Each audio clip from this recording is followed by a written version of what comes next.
Vitajte pri našej dnešnej analýze. Pozrieme sa bližšie na ruskú ekonomiku, konkrétne cez realitný trh a hypotéky. Počúvame totiž často, že sankcie vraj Rusko nejako extra nezasiahli, že ekonomika si ide svoje. No našim cieľom je dnes pozrieť sa, čo hovoria nejaké konkrétne dáta a podklady priamo z Ruska. Konkrétne o bývaní, lebo áno, na prvý pohľad život možno ide ďalej, obchody sú plné, ako sa hovorí, ale tie materiály, čo máme, naznačujú, že pod povrchom to môže byť, trochu inak. A práve tá nedostupnosť bývania by mohla byť jedným zo signálov. Vyzerá to tak, že získať hypotéku v Rusku je, extrémne náročné. Základná úroková sadzba centrálnej banky bola v čase, keď tie zdroje vznikali, na úrovni 21%. 21%. To je naozaj vysoké číslo. Presne, a to sa potom odráža v ponukách bank. Podľa podkladov úroky na hypotéky začínajú niekde okolo 25, 27, dokonca až 28%. A to ešte s podmienkou vysokej akontácie, však? Áno, zdroje spomínajú 20 až 30%. To je naozaj veľa. A čo je za tým? Tie zdroje to vysvetľujú celkom jasne. Je to vlastne priama reakcia vlády. Snažia sa bojovať s infláciou a stabilizovať ekonomiku, ktorá čelí tým rozsiahlym sankciám kvôli vojne na Ukrajine. Centrálna banka proste musela tú kľúčovú sadzbu zdvihnúť naozaj dramaticky. Aká bola predtým, len pre porovnanie? Dáta ukazujú, že v roku 2020 bola len 4,25%.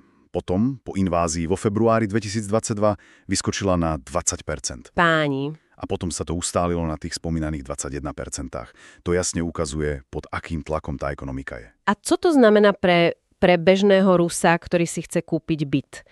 Jeden zdroj uvádza taký, myslím, dosť ilustratívny príklad. Trojizbový byt v Čeliabinsku, cena okolo 15,9 milióna rublov. Ak by niekto zložil skoro polovicu, teda 6 miliónov, a splácal 20 rokov, tak aká by bola splátka? Podľa toho výpočtu vyše 223 000 rublov mesačne. Mesačne. To je obrovská suma. Áno. A celkové preplatenie. Vyše 43 miliónov rublov. Z pôvodných necelých 16 miliónov. To robí vlastne bývanie prakticky nedosiahnuteľným snom pre väčšinu, ako ten zdroj naznačuje. Presne. Samozrejme, existujú aj nejaké vládne programy, nie? Ako tá rodinná hypotéka. Áno, spomína sa tam sadzba okolo 6%. Ale zdroje zdôrazňujú, že majú dosť veľké obmedzenia. V akom zmysle? Že sa netýkajú všetkých. Len špecifických skupín rodiny s deťmi napríklad a často sú viazané na novostavby v menších mestách alebo v regiónoch, kde sa málo stavá. Čiže ten bežný trh? Staršie byty vo väčších mestách ako ten Čelabiensk? Tam to veľmi nepomôže. Presne. Podľa toho príkladu zo zdroja na sekundárny trh v Čelabinsku sa to často nevzťahuje. Rozumiem. A spomínajú sa tam aj iné programy? Áno, Letmo, pre ďaleký východ s 2%, pre IT špecialistov so 6%. Aha, to je zaujímavé. Snaha udržať ITčkárov doma, pravdepodobne. Zdroj to tak interpretuje, áno, a že sa plánuje aj program pre vojnových veteránov tiež s 2%. Ale otázka stále je, aký to má reálny plošný dopad na dostupnosť bývania. Presne. A tu sa dostávame k bodu, ktorý zdroj označuje za paradoxný.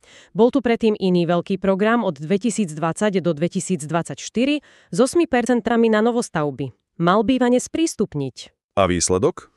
Podľa tej analýzy masívny rast dopytu, ale hlavne strojnásobenie cien nehnuteľností od roku 2020. Takže profitovali hlavne developeri a banky. Zdroj to tak naznačuje, že pre bežných ľudí sa tá dostupnosť vlastne ešte zhoršila, ceny uleteli. Takže keď si to spojíme, máme tu extrémne vysoké trhové úroky, dôsledok sankcií a vojny, a k tomu ceny nehnuteľnosti, ktoré sú nafúknuté tými predchádzajúcimi štátnymi programami. Áno. Ten zdroj to porovnáva napríklad s Portugalskom, pri podobnom úvere by tam sadzba bola možno 4,5%. A preplatenie oveľa nižšie, samozrejme. Presne. Dokonca aj tie ruské zvýhodnené hypotéky sú podľa tých porovnaní často menej výhodné ako bežné hypotéky inde v Európe. To je naozaj zaujímavý kontrast. Je to proste kombinácia faktorov, ktorá robí tú situáciu na ruskom realitnom trhu, mimoriadne napäto. Takže, čo nám tieto informácie z tých zdrojov vlastne hovoria? Že hoci navonok to môže vyzerať, že ekonomika beží a sankcie veľký dopad nemajú, ako niektorí tvrdia, tak táto analýza hypotekárneho trhu odhajuje vážne problémy. Aspoň podľa týchto podkladov. Áno, tá nemožnosť financovať základnú potrebu, akou je bývanie pre široké vrstvy, To je v dosť príkrom rozpore s tým naratívom o silnej, stabilnej a nedotknutej ekonomike. A tie dáta naznačujú priamu súvislosť s vojnou a sankciami? Dá sa to tak zhrnúť, áno. Podklady ukazujú, že tie extrémne úrokové sadzby sú v podstate nástrojom vlády. Nástrojom v boji s ekonomickými dôsledkami vojny a sankcií. A tie podporné programy? Majú obmedzený dosah. Presne. Neriešia ten systémový problém nedostupnosti bývania pre väčšinu. Takže tie zistenia zo zdrojov spochybňujú ten obraz ekonomickej stability. A na záver možno taká myšlienka na zamyslenie, ktorú tie zdroje akoby vyvolávajú. Ak je situácia s bývaním, čo je naozaj základná potreba, takto napätá, aké ďalšie, možno menej viditeľné ekonomické alebo sociálne problémy sa môžu skrývať pod tým povrchom zdanlivej normality, ktorú vidíme prezentovanú navonok?